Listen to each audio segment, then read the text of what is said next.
What's up, my beautiful little Naranjas? We're right back with some more Dark Souls 2. So, I just wanted to record this for the intro. I'm not gonna make you guys watch the entire way back to the gargoyles that we died to last episode. I'm sorry. I was selling, I'm not gonna lie. But, in case you missed it, we went up to kill the gargoyles, and I kinda just got newbie and slipped and fell. We freed the Golden Knight Kareem, and then we went down there. We killed him, quit the game, reload the game, and then we got that ring right here, which you, by the way, once you take it on, you can never take it off or it'll permanently break. But anyways, that's just an update from where we're at. And now that that's out the way, I'm going to cut this part out and go back to the gargoyles, so that way I don't have to edit all that shit. Alright, now we're back. Like I said, I didn't want you guys to have to watch all that nonsense of me getting all the way back up here. As you can tell by the pile of corpses, I got chased, but we didn't spend any Estus, so that's a good thing. We're gonna get to Lair, and we're gonna get the hell on. Also, if you notice that I am talking, I'm probably gonna be talking a little bit less, mainly because it is nighttime and the lady's asleep behind me. So, all right, Mr. T-Pose, let's go. And let's not fucking die this time. Oh, well, I didn't expect him to be right outside the fucking gate. Sorry, I'm just a little agitated. I'm only human after all. I'm only human. Listen, we're not selling this time, bro. We're locked in. We're locked in, bro. We hit him with the oh shit. But we hit him with the I'm a lying piece of shit. Oh. Oh, you can hear the mucus. The mucus flipped over. God damn, Solaire, bro, hit him with the dick and nuts. Dab. And there you have it. The Bell Gargoyles. Thanks, Solaire.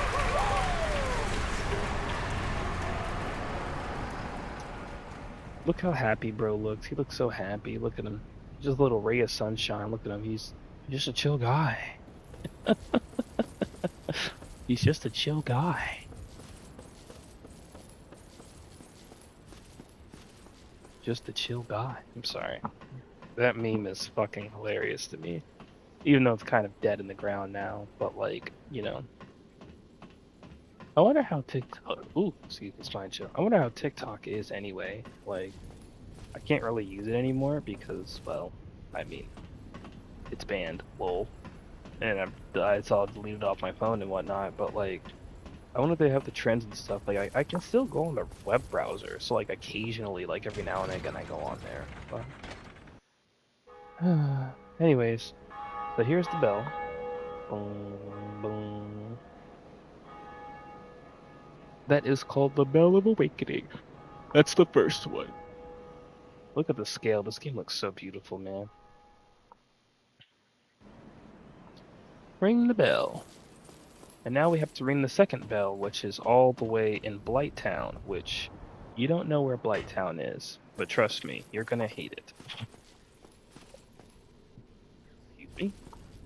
I finally have a fucking day off of work too, and I'm sorry again, like I said, I'm swearing a little bit more than I usually do. I'm just really frustrated right now. A little upset. Oh, so this very awkward individual is basically the dude that you go to if you have sinned. So like, let's say you accidentally swipe on some random individual and you trigger them to be a hostile, right? Like Andre or like Solaire, whoever. You can actually go to this dude and pay a fine and have the sin absolved, so that way they're not going to want to hunt you anymore. Keep in mind that sin is expensive. I think it varies per like case, but like then on average I think it's like at least 10 to 20 grand. So like, trust me, when it comes down to it, it's just usually better to not fuck up. Sorry, I just kind of went over his stuff. Now, Purging Stone. I'm going to urge you to buy one, just in case. Request absolution. Required souls 8 grand. I guess I've sinned against somebody. I don't know who it was. Maybe it's the dude that we killed. I don't know. I don't really care though, because he's dead. Anyways, so that's done. So now we basically have to go back to the we have to go to the next thing and upgrade our stuff and everything else. So I'm actually going to cut this part out so I'm ready again. We are back, and actually I just got back to Andre's bonfire, I guess we'll call it. And actually we're gonna test something real quick because, like I said, I believe pick a humanity. Because as you can see, we're human after all. And kindle. Yep. Okay. So as I said last episode, you can offer humanity to bonfires to kindle. You can only kindle once before getting the right of kindling later in the game, which then allows you to kindle all bonfires up to 20 Estus flask strong. I actually explained that a lot better than I did last video, so there's that. We just spent a lot of all of our souls that we earned on dexterity. I keep on forgetting. I need to start putting the stats up so people can see my build. I can flex my build, or the lack thereof, anyway. But fucking Mr. Andre, we did all that. Only thing I'm really hating is that we need better armor, but like it's kind of hard right now because unless I farm, I'm not really gonna get any. So I actually might just go off camera for like 5 seconds and do that. But since we're already going into the halberd, I'll just go more into it. So let's see, what is the stats anyway? Yeah, that's not too bad. But yeah. So as you can see, we did that. We killed the gargoyles. So I guess now it's about time for us to go into that area. Over there, or actually, well, where I'm pointing right here. We are level 21, so it might be a little difficult. Now here we have a Tyanite demon. These guys are very useful because you can farm them for, well, Tyanite. Lol. Now here's the thing, they pack a wallop, and they actually increase in strength and difficulty as you proceed. So, do yourself a favor. Thank God I have the heater shield. Do yourself a favor and make sure you don't get hit. Because trust me, they can pack a wallop, my man, like a wallop.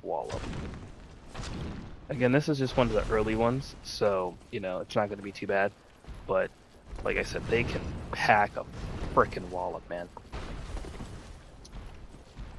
I like that one episode with Markiplier when he was playing 420 mode, where he's like, I gotta be quiet or I'm gonna die right away. Stop panic rolling, Jay. Oof. Whoa, you saw that, man. Haha. Now, just to be safe, we're gonna smack another one. We're just gonna chug another one of them bad boys. Okay, to be fair, he delayed that really good. I gotta give him that, bro. He delayed that super good. Like I told you, these guys can pack a pretty big wallop, so you want to take them very seriously. But actually, there's a bonfire up there, so we can get our Estus back.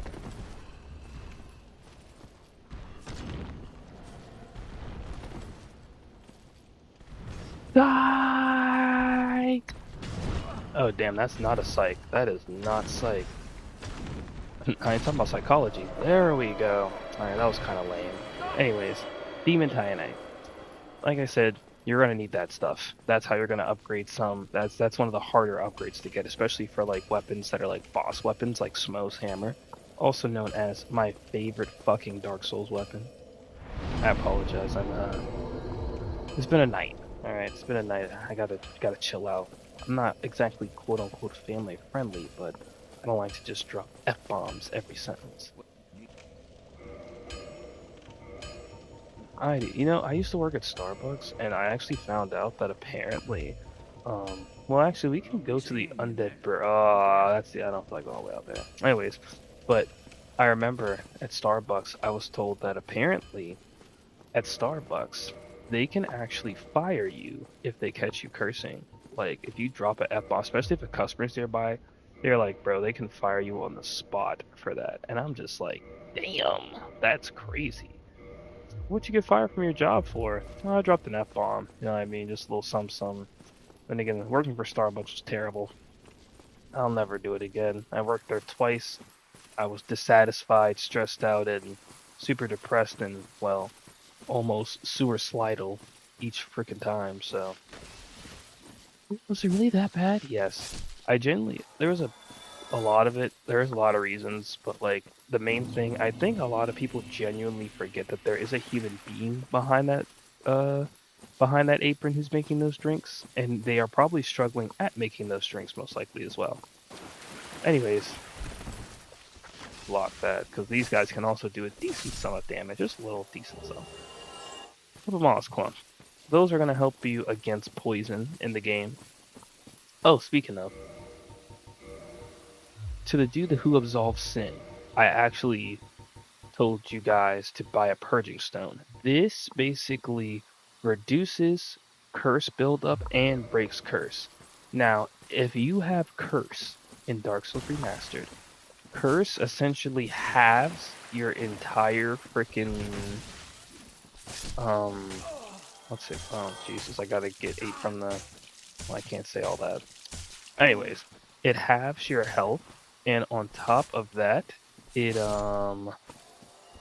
makes it to where you cannot cleanse your hallway. So you don't want to deal with that. And the only ways to get rid of that is with a purging stone, or by going to the dude who's like in the Anorlando or the New Londo ruin. Not Anorlando. Anorlando is still a thing in this game. That's Dark Souls 3 lore right there. Invisible wall. But go to the New Londo ruins, such as like right below the Firelink Shrine. If you go down that staircase next to the Firekeeper, it'll take you right there, and you have to go through a bunch of ghosts. Which, by the way, those ghosts are relentless, and you will probably die if you go there too early. It's a whole thing. So trust me, just get the Purging Stone. And if you ever need a Purging Stone, you can just buy it from him. I believe. I don't know if they're unlimited, but you can just buy it from him. The Sin dude that we mentioned that was like near the Gargoyles fight. I'm telling you this information because I didn't know this information when I first played, and it cost me greatly. We'll just say that. That first playthrough really broke me, and not in the 50 Shades of Grey way. Whoa, I know. Anyways, Kindle. We're gonna Kindle this. I've already explained it, so I'm not gonna explain it again. Because this is going to, and I only kindle bonfires that I know that I'm going to spawn at a lot of the time. This is where you're going to take that seal that you can get from Andre, the seal of Artorias, and this is going to be where you use it. Trust me, it's like 40 plus levels away from now, so don't even bother. Where we're actually going to go is over here. As I turn all the way back. Oh yeah, the boss fight's down there. So before we go to that boss fight, we are going to go this way. I apologize. Because if Dark Souls has taught me anything, it's not all about the frickin' boss fight. A lot of the time, it's what you do before the boss fight that actually matters. I might play some Elden Ring tonight. You know, like I said last video, I actually have some. Yep, I knew he was there. I was like, there's 3 of them. I forgot where the last one is. But I actually have a new limited series, 2 new limited series. Limited being like, you know, they only air X and Y dates. And, oh no, that's not the way. Where is it? There it is. They only air X and Y dates. And I don't want to say too much, but I cannot wait because, oof, I'll be honest, man. I'm looking forward to them. I will say one of them will only air on weekends, and the other one will only be occasional. Uh-oh. Oh, I need to get that, damn it. No! If you take too long, they will disappear, so do yourself a favor and kill that thing very quick. And also, pro tip, until you get to like level 40-ish or so, like when you actually have a fairly decent understanding, don't spend all this stuff right here, man. Titanite chunks, demon titanite, twinkling titanite, stuff like that is not easy to get. So do yourself a favor and just take your time when it comes to that. Just use a lot of the regular weapons first. Because trust me, oh, finally, something that actually matches. I don't even care if the defense is lower. I just want something that actually is going to match.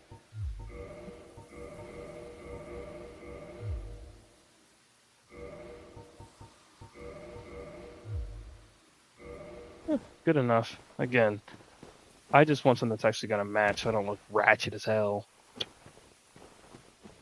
Now, you may be wondering, Ray, what the hell are we doing here? And we are actually exploring because there are some things here that need to be explored. I promise not just going on and yapping. Actually, before we proceed, heavy. Nope. I thought we had some heavy duty like pants, and I was just gonna put them on top. Okay, so we're gonna go. Yep. So over there, you see those blue things? Don't worry, they're not as strong as they look. They do pack a wallop, but they are not as strong as they look. That Hydra over there is like 5 fucking heads. Yeah, that thing is pretty strong. Honestly, if you're gonna kill that thing, I'm just gonna save you the trouble. Just bring a bow and arrow with a bunch of bows, man.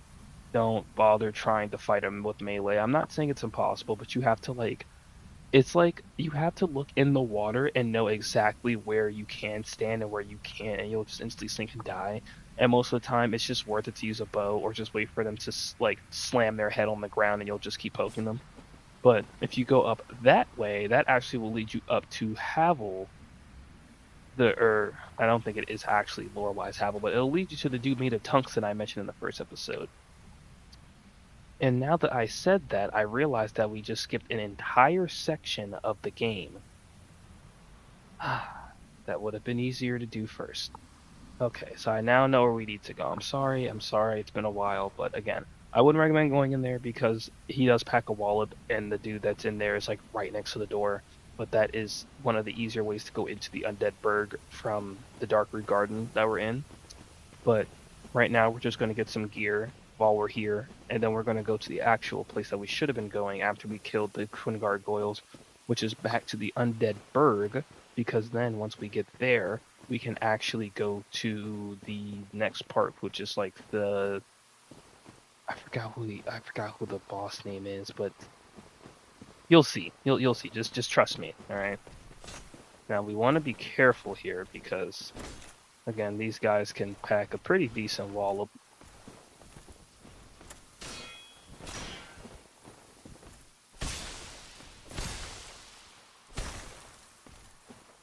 Oof, thank God the game kind of glitched there because bro definitely could have freaking hit me with the schmick and what's if you catch my drift. Also, you may notice that I will often, when I'm like blocking, after I'm done blocking, I'll like take my shield down. That's because with that, when they hit you, when you have your guard up, your stamina takes a lot longer to come back. So I just kind of like to take that second to get it back faster. And you just signed your death sentence. Hey man, listen.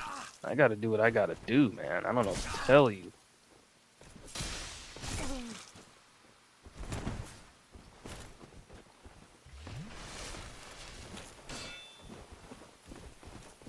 Come on.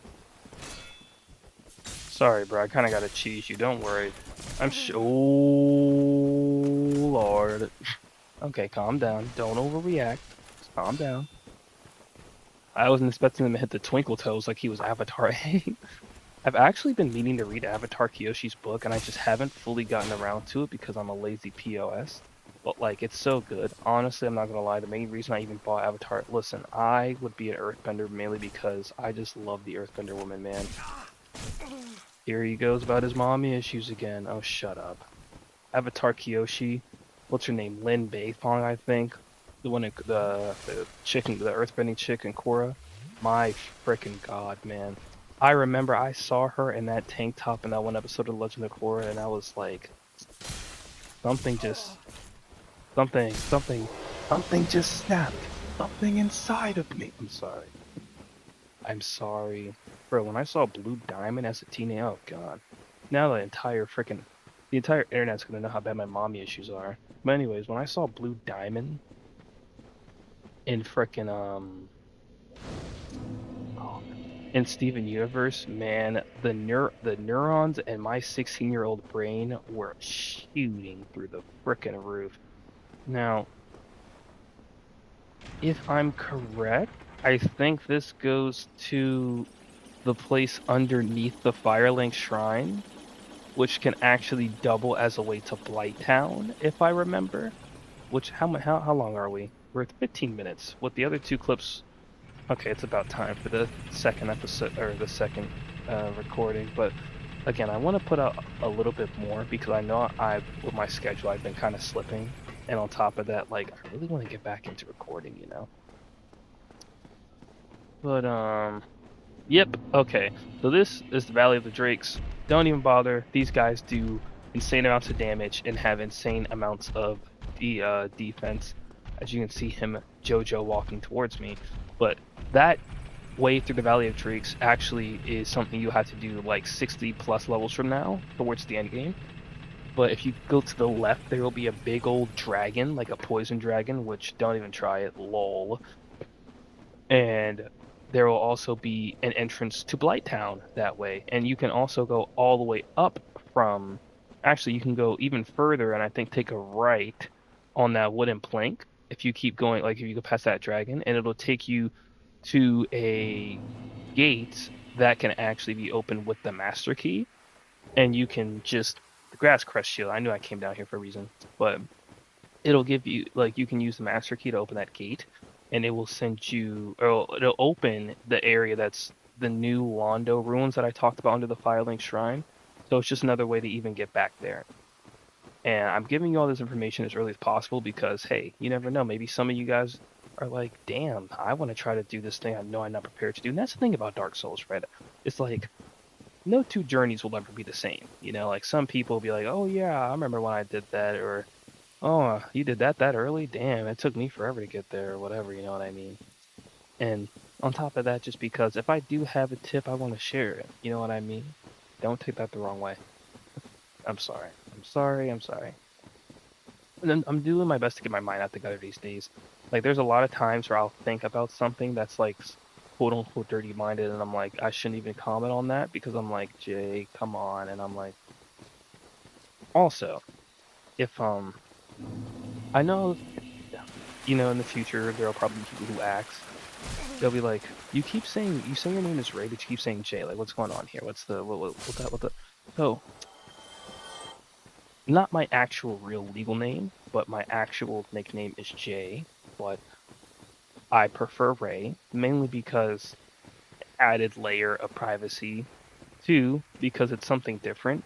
And 3, it's a little bit of an inside joke because at my old job, when I used to work there, I actually mistyped my name, like my little like J on the keypad when I was printing out my name tag, and it came out as Ray, and I thought it was kind of chill, so that's why I went with it. So, like I said, if you hear me say my actual joint, I promise I'm not a double agent.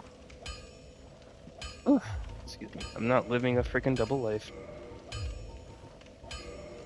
I just suck at keeping a secret, which actually is probably a good thing. I'd rather be with someone who sucks at keeping a secret than someone who's too good at keeping secrets. Like, that should be frying me, bro, when people are like... Did I just censor myself? But anyways, it'd be frying me. People are like, I'm really good at keeping a secret, and I'm like... Well, actually, not keeping a secret, but is it telling a lie?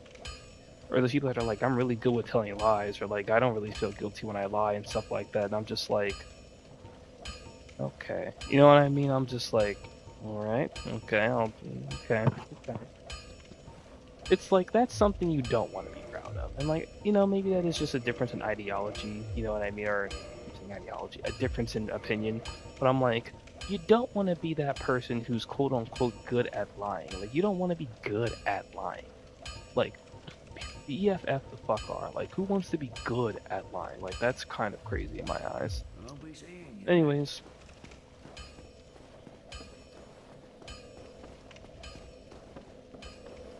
Thanks, guys, for kind of helping me.